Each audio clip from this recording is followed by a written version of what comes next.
The Lassie Talks podcast. Hi, I'm Yvonne, And I'm Robert. and welcome to Lassie Talks podcast, episode 2, where we're talking about how to build a better bond with your dog.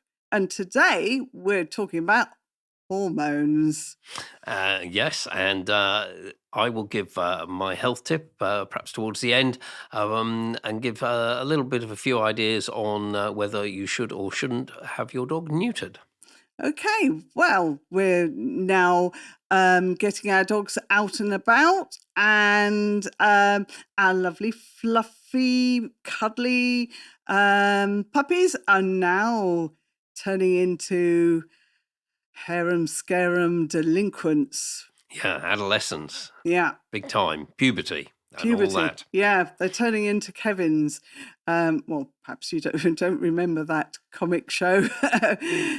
But yes, they are becoming less fixated on you, perhaps. Is that the right word? What do you think, Yvonne? Well, it's a bit like when you take your child into, when they're babies, into Tesco's. You can wheel them around and they look at you, coo at you, and it's all gorgeous.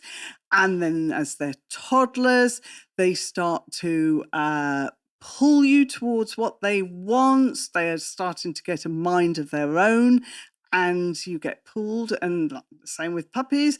And then as they get older, they start to sulk because they can't have the pizza they wanted. It's just the same sort of thing. It's a bit like going through the same stages of childhood, isn't it, really? It is, but it's all obviously in a dog compressed into perhaps a few months rather than a few years. But it does happen. And people are often shocked about it, aren't they? Yeah, all of a sudden the puppy is not coming back when before it was perfect at coming back. And, Yeah. That's one of the Because- big issues perhaps we need to talk about. Yeah, it's up to about 16 weeks. I mean, there isn't a strict date to this, and it's different for every type of breed and type.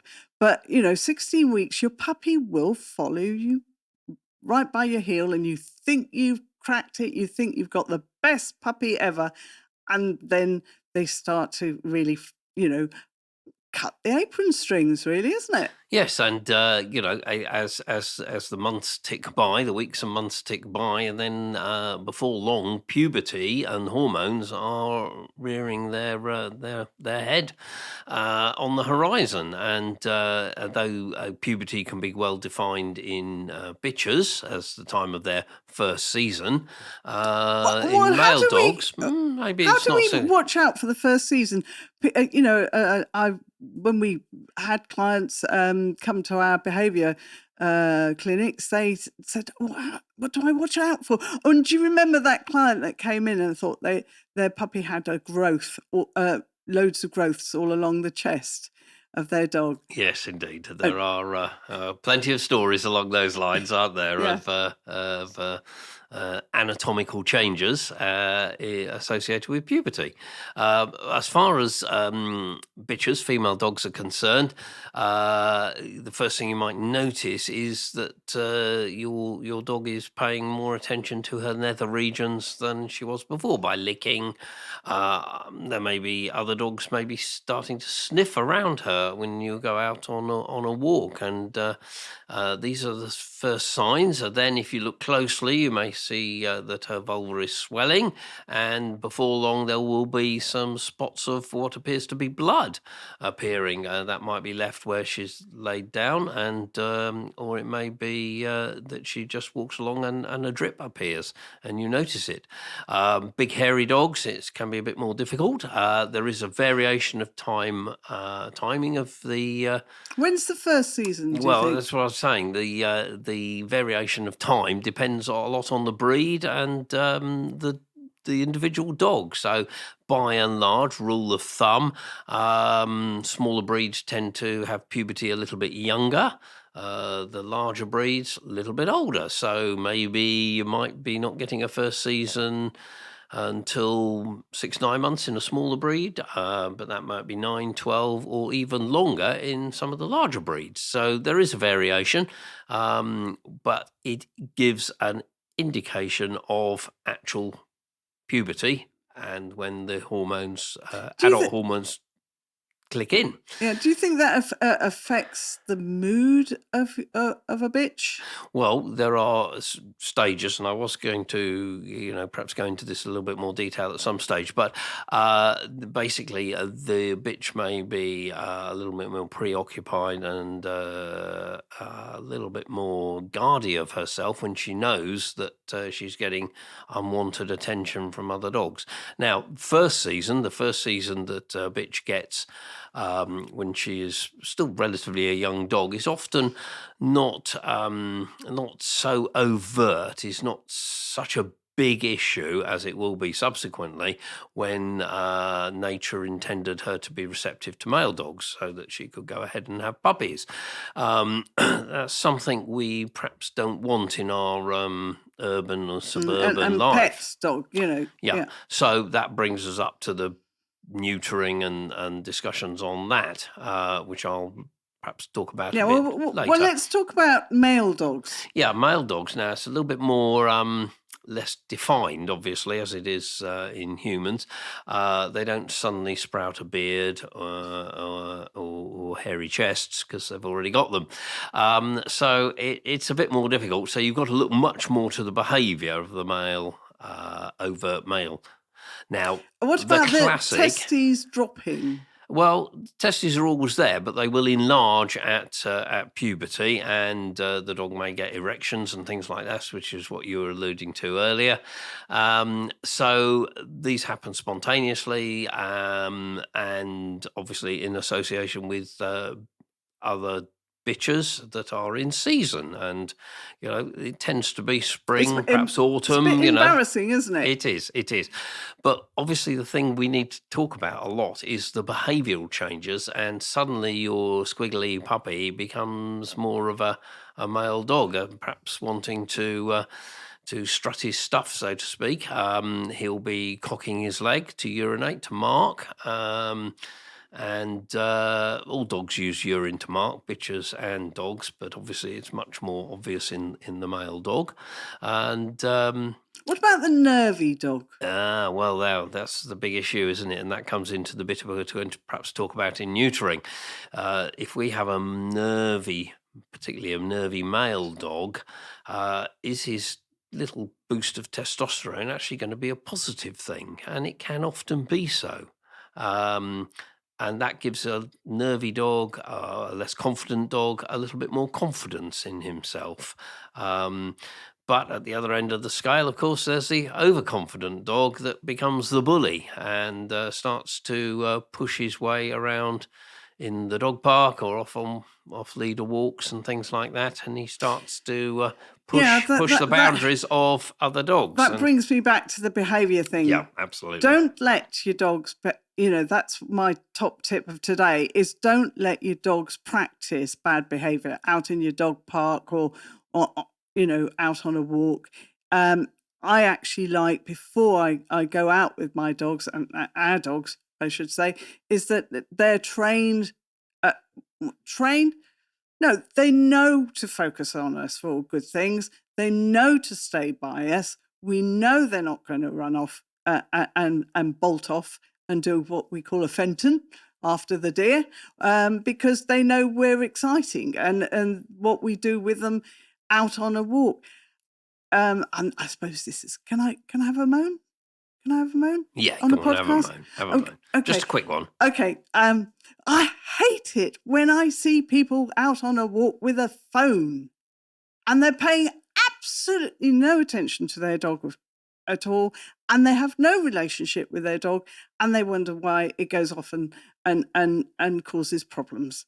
Yeah. It's all about a relationship, and building a better bond with your dog, and going out for a walk is about building. It's not just your dog happens to be coming along with you. Yeah, absolutely. You're enjoying the walk together. And something I think you would agree is that bond doesn't start on the walk. It starts before the walk. Absolutely. In your own house, in Practice your own garden, if you have one. In the garden. Just practice lots of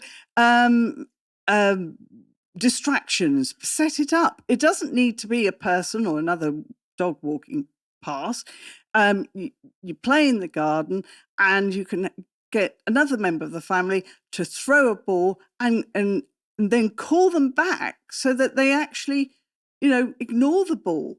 And eventually the distraction becomes more and more exciting, perhaps a squirrel even, and out on a walk, or as I say, a deer, the Fenton moment that we've all watched on the YouTube clip.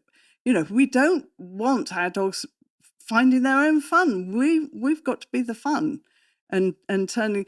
And the thing is, with adolescents, they start thinking of the world out there as it, just like your child in Tesco's goes off and wanders around to find their own bit of fun. And that's when trouble starts. Yeah. And, you lose them. Yeah, absolutely. And that's scary. That is scary. And if they're a long way from you, and one of the big issues at the moment that's being talked about is dog theft. And if your dog is not close to you, it is, prime pickings for... Yeah, if they've gone round the corner... Yeah, you and don't know what's happening. Yeah, and you can't see them. I actually, we have a cue, don't we? Stay close. Because, something's attracted them, they've gone off. I shout to ours, stay close, and they know that's the cue that, oh, yeah, right, we've wandered too far. Yeah, and you reinforce them coming back. You give them something they want. Now, that could be, for some dogs, a treat. Our dogs use treats, but we also use play. Maybe a thing called a tuggy. Perhaps you could describe what a tuggy is.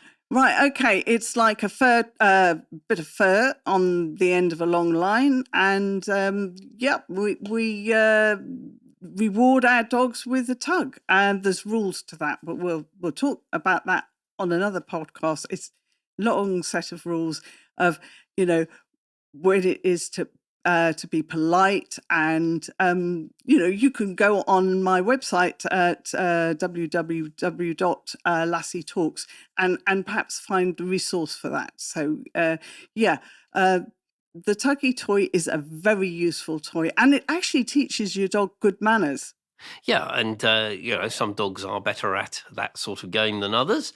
Other dogs are more food orientated, and just a nice tasty treat might be sufficient. Yeah. But you can teach a reluctant tugger, and I talk about that in on my website, the reluctant tugger. So yeah, you can teach them to actually enjoy tugging. So what you're saying is the dog is wanting to be around you, because you are a source of fun or reward or treat, and you are not just some and I would person on their phone that has no interest in the dog. I would also suggest that you choose your dog's friends carefully. As you would your children's friends. You don't want them falling into bad company. Yeah, just imagine if your child is going to school and comes home with the child that likes to set fires, in the playground. You don't want that to happen. No, that happened to us. But you don't want it to happen, and the little boy got lots of help. Yeah. But you don't want your child to think it's a good idea to set light to things at the bottom of the playground. And that's the thing. You don't want your puppy to get involved with another puppy that's going to take him, off. Now, for example, I went to walk once with a friend whose dog liked to go bombing off at a long distance. My dog that had always learnt to stay close went off with the other dog. And I was so surprised. I'd learnt something. Choose the friends. My friend was lovely, but her dog went bombing off. But she was happy at that, wasn't she? Despite... Yeah, I think she thought that was natural behaviour, and she wanted her dog to have that, freedom. But it wasn't something that I would look for. I like my dogs to actually love to be close to me all the time and love to be with me. Otherwise, why get a dog in the first place? You could, well, it's all about having the bond, isn't it? Yeah, and exactly. I mean, I've had friends who've had dogs who they've started the walk with the dog's gone off, and I've said to them, oh, where's your dog? Oh, it's all right. He'll come back when we finished the walk, and the dog was nowhere near them for the whole time, doing what it wanted. Now, today, I think that would be very dodgy. That's some years ago. Well, I think you've got lots of issues there with the modern society, if you like, with dogs. There's the obvious thing of going off and ending up worrying livestock. And then there's just general hunting. But there's also, as we've touched on, the opportunity for dog thieves to pounce. There's also just the nuisance thing, and that can be a big issue because in today's dog legislature in the UK, if someone just feels threatened by your dog, the dog doesn't have to actually do something nasty. You can be in big trouble. Yeah, and this is all... And your dog can. And this happens all around adolescence because it takes people by surprise that perhaps that the dog suddenly barks and lunges because sometimes as the dog goes through adolescence, they do have a fear thing that goes on, don't they? And they perceive a stranger as danger. As a threat, yeah. As a threat, and they bark and lunge, and that person goes away. So they learn to do that. Yeah, because I think it's very much accepted that that sort of defensive action by the dog is driven by some form of fear or anxiety, and if that's reinforced a number of times, and it doesn't take many, it can become a big issue throughout the dog's life. And then, people like yourself, behaviourists, are called in to try and reverse it. But it's much better if the situation is not allowed to develop in the first place. It's an adage, prevention is better than cure, and it certainly applies to dog behaviour. Do the right things, and by and large, you can avoid some of the issues that would need to be put right. But at the same time, of course, life does throw things at you. You walk around the corner and something happens, and you've just got to have a toolkit of things you can do to try and minimise the effect that these things happen. Do you not agree? Yeah, and we had that on our first walk here in Kent, because we've just recently moved to Kent and from Cambridge, where our practice used to be, and we were out on a walk. And out of the blue, with no owner in sight. Yeah, absolutely, no owner in sight. A dog attacked our dogs. Yep. So I was able to get our dogs away because they were used to our cues of this way, particularly with the Border Collies. They love that cue because it's ingrained in them since we taught them since they were puppies to go the way we're going, this way. And for Joy, it's chase me, and she will follow us to that. She's got a different motor pattern, so we've had to work. Yeah, you have to work with your breed, don't you? And perhaps that's a subject of another podcast at some point, is to talk about the breed differences in what you call motor patterns, and you can go into that in greater detail. Yeah. So coming back to adolescence, when it's happening, and it happens quickly, faster than people think, and it comes upon them, then that's really when you've got to step up the training that you'd put in as a puppy, and you've got to reinforce it again. Yeah. Is that not the case? Yeah, and it's not just training to sit down. People talk about training. It is more about building the bond. It's not actually what the dog does, but yes, you're right. I step up the training, but I step up the training to build the bond. It's a bit like having, say,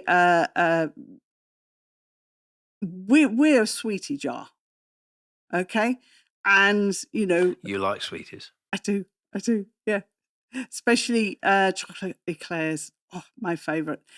But for a dog, you see, and I've had this with clients who've said, I want my dog to come back to me because he loves me.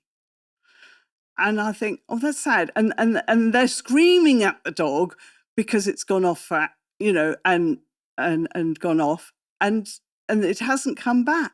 Yeah, there's still out there quite a few people that think that rewarding, as we would call it, is bribing, and bribing is a bad thing because in human terms that's a bad thing. But No, it's it's not. conditioning your dog Yeah. to know that when he comes back, he's going to get good things. But we're running out of time, and I just want to talk the last bit, the top tip for neutering, how to decide, do we neuter our dog when it's going through this stage?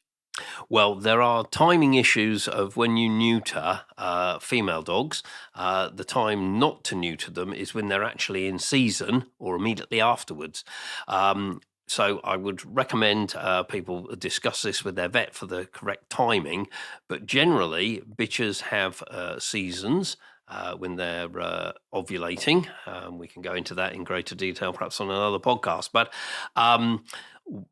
they have seasons roughly 6 months apart. There's again variation, breeds and individuals, but the best time is midway between seasons to get neutered. Now, you may be wanting to have your female dog neutered because you don't want any puppies, you don't want the attention of the So male you dogs. Let them have one season?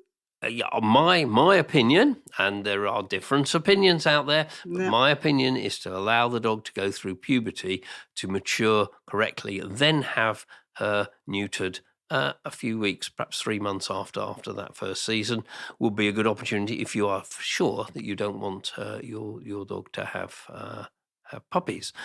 Now, there are other ways of doing it. There are now ways that seasons can be controlled with injections or implants, hormonal treatments that are very effective and can leave the opportunity for breeding at a later date, if that's what you want. Yeah, in fact, Joy Kate was coming into season, and we've just recently given an Yeah, injection. absolutely. We use a chemical neutering for Joy. And for various reasons. Again, I can perhaps go into those in greater detail, but they are technical things. However, and can we go on to the people, male dogs? Yeah, male dogs, because puberty is less defined, it's a question of when do you do it. Again, I would say, it is my opinion, not everyone in the veterinary profession agrees with this, but my opinion, you should allow a dog to have sufficient time for puberty to engage and for them to develop fully, to get their musculature, their mindset and everything. But as we've just talked about, you need to try and avoid issues developing before that, and then you can get your male dog neutered. So for a small breed dog, that might be as early as 6 months, but for a larger dog, maybe you'll be talking over a year. So there's a variation. Again, discuss that with your own vet as to when. Nervous dogs. Nervous dogs, I think, the longer you leave it, the better, to allow them to develop a good character. Yeah, I think we left Fred till he was about 4 years old. Our male border Very collie nervy. was quite nervy as a young dog. He's not now, but he was then. So we waited till he had developed, a little bit of confidence, and he is now a very confident dog and takes life in his stride. Yeah. But he was neutered. Well, was he 5 when he was neutered? 4 or 5. Yeah. Something like and that. we neutered him because we needed the management. We had 2 bitches, and we did not want. No, we Crossbred didn't want puppies him of any to be sort. daddy. and also we didn't want him getting overwrought about it all as well. Yeah. Because that's It's the management. other side. The emotion of the dog plays There's into lots it. of things to discuss with your vet. Yeah. Well, I think that's a good point to stop, perhaps, on this Yes, I podcast. do. Yes, and don't forget, we're contactable on Facebook, Lassie Talks, on our podcast, and also on our website, www.lassietalks.com. Yeah, do come and join us there. See you next week. We hope you enjoyed this episode of Lassie Talks. If you would like to get in touch or have any questions, then please visit lassietalks.com or visit our Facebook and YouTube page. Every dog has a Lassie's heart. So remember, we need to make our homes the best place for our dogs to be. See you soon at the next episode of Lassie Talks. Lassie Talks was recorded and produced at Monkey Nut Audiobooks.